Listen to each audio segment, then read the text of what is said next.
resolvido aqui. Então vamos para o próximo vídeo, que é o Rodolfo Arona comentando algumas coisas sobre Lucian Huck, conhecido aqui famosinho por Lulu do Caldeirão. Três colegas. Infrepático. Nossa, essa menina jantou esse cara. Repete a palavra, por favor. Infrepático. É infrahepático ou infrahepático? Infrahepático. Luciano, repete a palavra por mim, por favor. Pela última vez, porque o professor repetiu uma. Infrepático. E tem como eu pedir alguma coisa pra você repetir a palavra?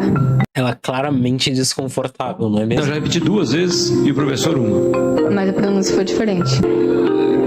Eu li com...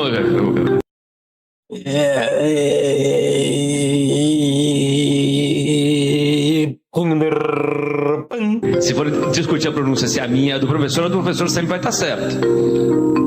É, mas é ruim isso, né?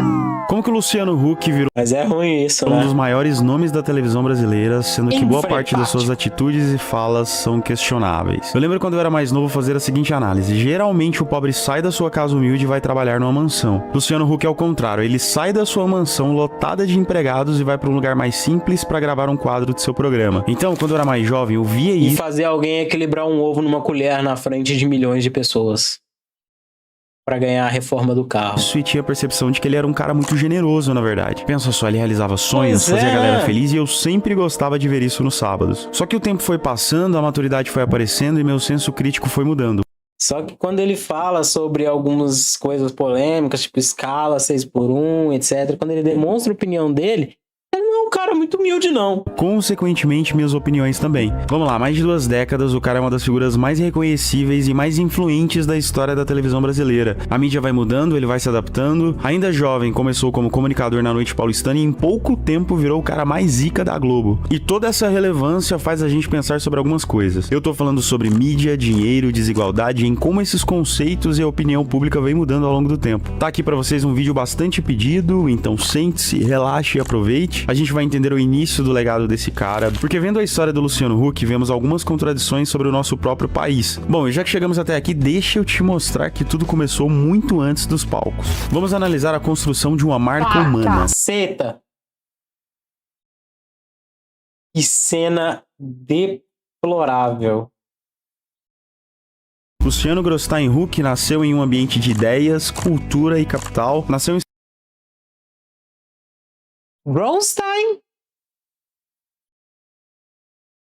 Grossstein? São Paulo nos anos 70, é filho de uma urbanista e um jurista de renome, e desde cedo ele teve uma vida privilegiada, além de um acesso a redes de contato que naquela época era algo muito mais difícil e que mais tarde esses contatos seriam bem valiosos. Geralmente temos uma visão clássica do apresentador brasileiro, que vem de origem mais humilde, enfrenta caminhos difíceis para chegar onde chegou, só que aqui estamos falando de um cara com uma ótima formação desde o início. E para esse jovem cheio de ambição, Ele nunca precisou isso não de era nada. bastante. E olha que nessa época ele já tinha alcançado o que era tido como padrão de sucesso, mas ele sentia que o seu futuro estava na comunicação. Esse era o seu talento. Deixa eu mingar o Coca-Cola aqui na Jovem Pan 2. Marcelo Batista quase me pega desprevenido aqui, eu nem tava ouvindo.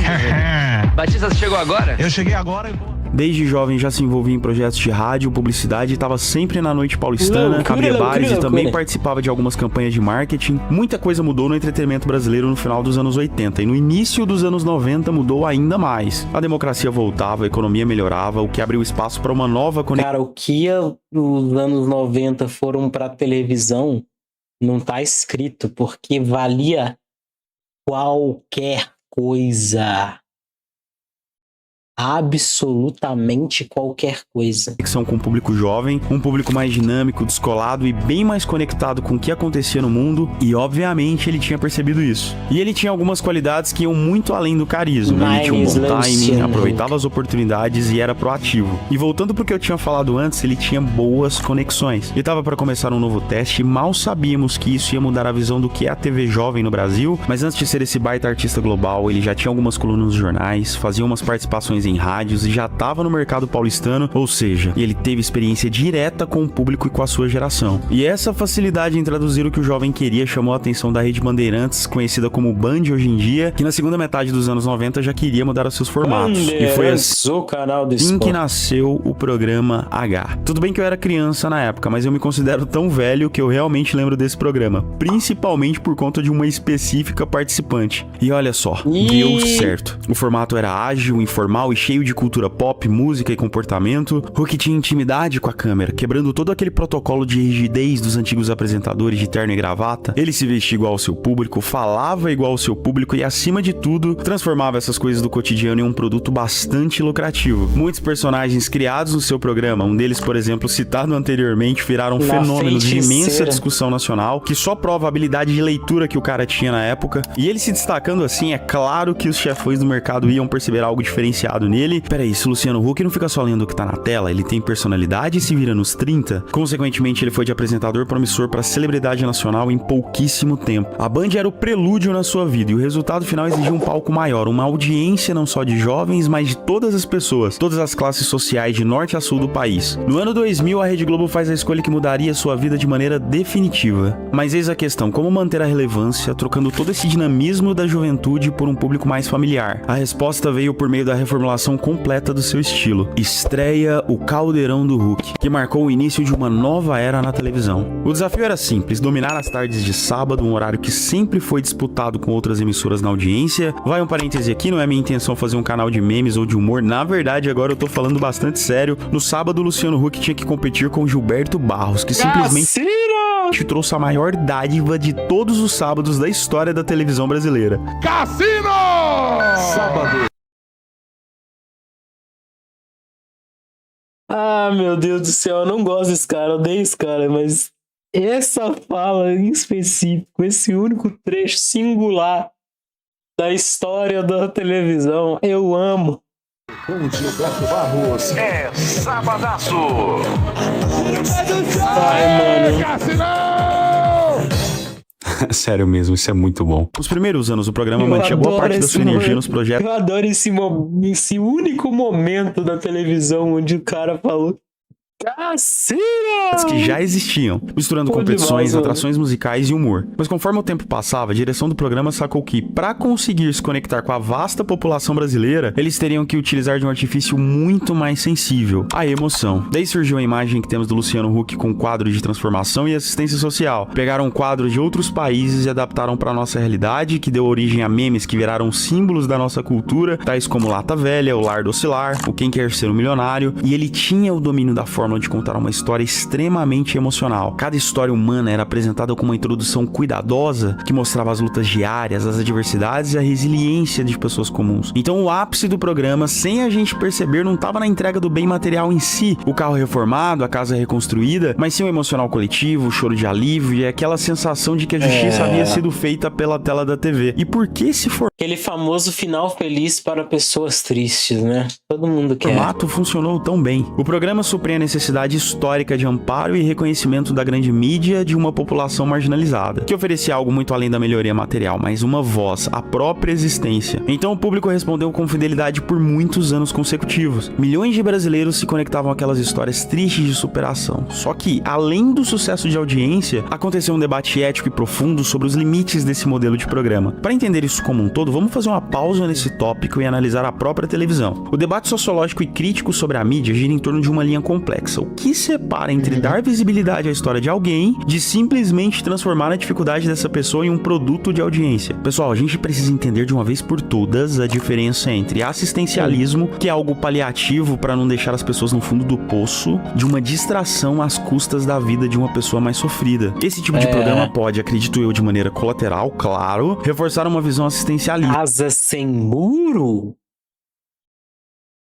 da qual a solução dos problemas estruturais como habitação, transporte e educação depende de sorte de ser selecionado pela produção de TV e não nos direitos fundamentais. Então o merecimento junto ao esforço individual é colocado como primeiro plano, o que pode de maneira errônea simplificar debates mais complexos sobre a desigualdade social. É transformar a pobreza num circo passando na sua TV. E é claro que existem pessoas que pensam um pouco diferente, existem pessoas gratas pela mudança de vida que foi transformada por algum dos quadros do programa, e para essas pessoas esse pensamento é realmente compreensível, porque foi a única oportunidade de enganar a dificuldade econômica, já que a nossa estrutura social não conseguiu proporcionar algo melhor. E diante dessas duas visões, o fato é que esse formato possui duas faces. Gera oportunidades reais para pessoas reais, mas funciona dentro de uma lógica que exige o drama para ter a atenção do público e, obviamente, ter mais patrocinadores. Exige a tristeza para ter a superação. Precisa da história triste, da dó, da piedade para fazer um programa bom. Não pode ser só notícia boa. Simples de entender, mas complexo de julgar, mas a gente só entende como isso deu certo, pelo menos por certo tempo, quando analisamos as lacunas estruturais do nosso país. Huck sempre foi um investidor e participante de diversos setores da economia, que vão desde empresas de tecnologia até o setor de alimentação, moda, bem-estar, mercado imobiliário, ou seja, o cara é bem corporativo. Quando falamos da sua riqueza, o mercado trabalha com dados divulgados pela imprensa, e esses dados dizem que ele é um dos comunicadores mais bem pagos e um dos mais poderosos da América Latina. Os patrocinadores gostam dele por sua credibilidade, responsabilidade social e estabilidade. Essa força financeira desenvolveu um valioso capital social, já que construiu uma rede de conexões que inclui líderes empresariais, banqueiros, intelectuais e figuras de peso. Aparece em eventos econômicos mundiais, que demonstra que a sua influência vai muito além dos estúdios de gravação. Essa competência empresarial e o trânsito livre em diferentes setores da sociedade o qualificam como um cara importante na sociedade, mas também levantam discussões sobre suas conexões com as elites tradicionais, e isso gera um paradoxo complicado nas histórias de pobreza que ele mostra toda semana na TV. No início dos anos 2000, duas celebridades se uniram e viraram um casal que ele mostra toda... Luciano Huck oferece jantar a Campos Neto meia racha no BC.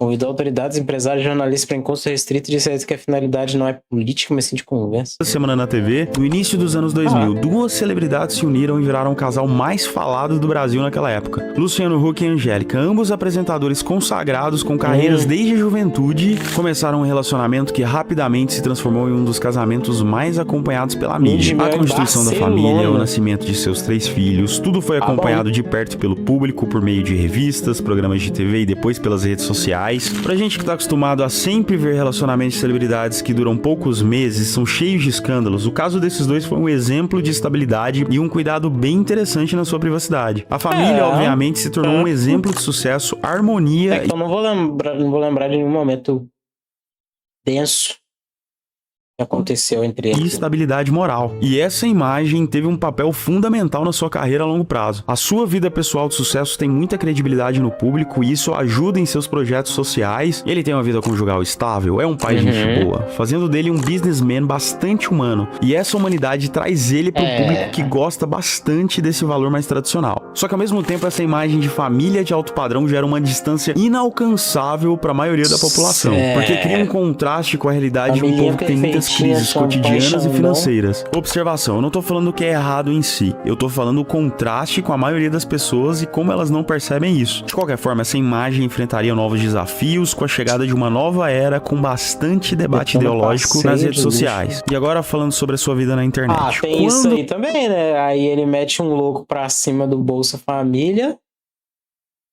Você se expõe demais, você acaba criando um banco de dados que terá um peso no futuro. Existe um tribunal das redes sociais que traz uma dinâmica de vigilância que atinge principalmente grandes nomes da mídia. E o nosso herói Luciano Huck enfrentou momentos em que as suas ações e declarações geraram amplas discussões e dividiram a opinião pública. Um episódio interessante de se falar é sobre o caso do apresentador com comunidades indígenas.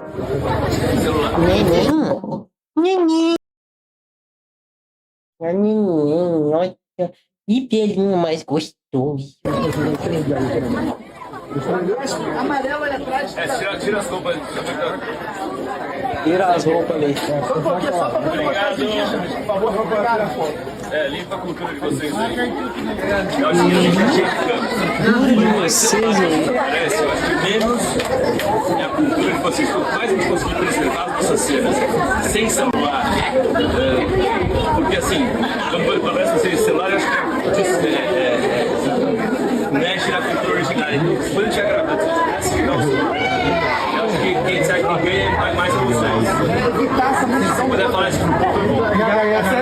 Pero você não tem carro, só tem ali no vídeo, tem câmera, tem celular, nem minha colega, Ativistas de direitos humanos disseram que essa abordagem flertava com uma visão exótica, que fazia as culturas brasileiras parte de seu programa apenas para fins de audiência. Aí vem os defensores e dizem que essas visitas têm um papel fundamental porque trazem visibilidade às populações negligenciadas, utilizando todo o alcance. Mano, era só mostrar que os indígenas são como qualquer pessoa e podem ter acesso às mesmas coisas que as outras pessoas, não tinha dificuldade nenhuma nisso. Os caras não podem mexer no seu... da TV. Isso tudo seria aceito até certo ponto, exceto que vaza um vídeo em que o apresentador pede para que os indígenas escondam seus celulares e não usassem roupas comuns na gravação. A questão aqui é, você quer ou não apresentar a realidade dos indígenas? Você quer só sensibilizar o público, mano. Igual você sempre fez. Você quer demonstrar a realidade e você pinta? Aí não é a realidade. Programas. Isso pegou muito mal pra ele na época, porque deixou algo que poderia ser até interessante de assistir em uma coisa totalmente artificial, feita pra fins lucrativos, cara. Cheia de mudanças que não mostrava a realidade do povo indígena, mesmo que fosse com eles possuindo o celular e vestindo roupas que consideramos comuns. Houve uma polêmica recente sobre a sua fala de um programa social. E aqui vão meus 2 centavos. Pra um cara bilionário, que ficou famoso principalmente por seu assistencialismo, deixando os participantes em situação vexatória em rede nacional, falar sobre um programa social pode ser algo bastante complicado. Independentemente se você concorda ou não, a discussão aqui não é essa, mas sim de quem está falando, que dessa vez pesa bastante. Cara, minha sincera opinião é que as pessoas... Pra quê, mano? É você que não tá se esforçando direito. As pessoas não partem Pelo do mesmo amor lugar de nessa Deus, vida. cara. Algumas têm dificuldades absurdas, e se essas mesmas pessoas superam todas as adversidades, são usadas como exemplo, só que na verdade elas são exceções. A comunicação mudou bastante desde que o Luciano estreou na televisão nos anos 90. Naquela época o senso crítico era diferente, então era muito mais fácil pra ele falar qualquer coisa no palco e a gente consumir de forma passiva. Com o crescimento das redes sociais, essa dinâmica muda e o público tem acesso à crítica. O que a gente julgava como interessante e legal há 20 anos, hoje é julgado e criticado com novos valores culturais e também geracionais. A gente confiava e até replicava fielmente o que as celebridades e artistas diziam na TV. Existe uma clara diferença entre gerações de espectadores. O público mais velho, que é mais tradicional, consome TV aberta, mantém essa relação de fidelidade, afeto e admiração pelas figuras públicas da TV. Gerações mais jovens e nativas digitais já são mais desligadas desse poder midiático. Para os mais jovens, essas... Pra que bagulho com propaganda se você pode assistir outro bagulho com outra propaganda? Reportagens emocionantes nada mais são do que uma exploração da fragilidade alheia. Isso tudo faz o Hulk mudar constantemente seus formatos. A sua principal prova de sucesso foi ter assumido o horário nobre no domingo, que é conhecido como o ápice do sucesso do apresentador brasileiro, ainda mais na Globo. Eu acho que a gente não deve ser tão simples nas nossas opiniões. É porque é aquele momento onde existe uma reunião de família. Na reunião de família, mexer no celular é dado como indelicado.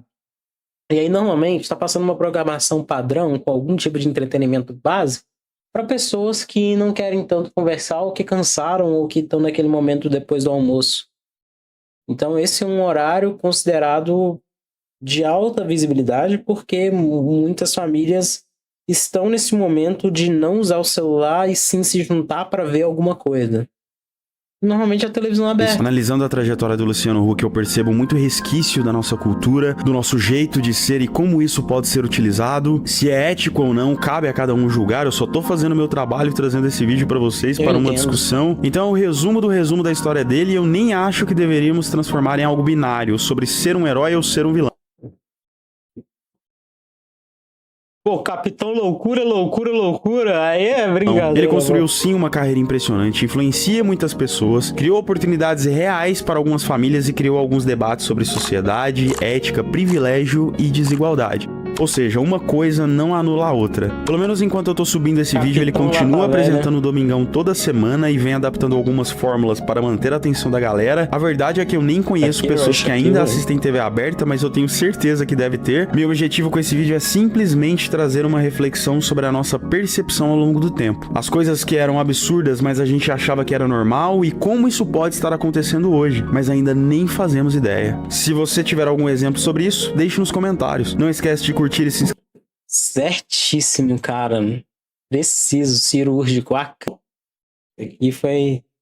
Eu tava me perguntando se eu assistia isso, porque podia ser bem intenso, né? Podia dar uns problemas aí com direito autoral e problemas com ele. Mas resolvi assistir de qualquer jeito.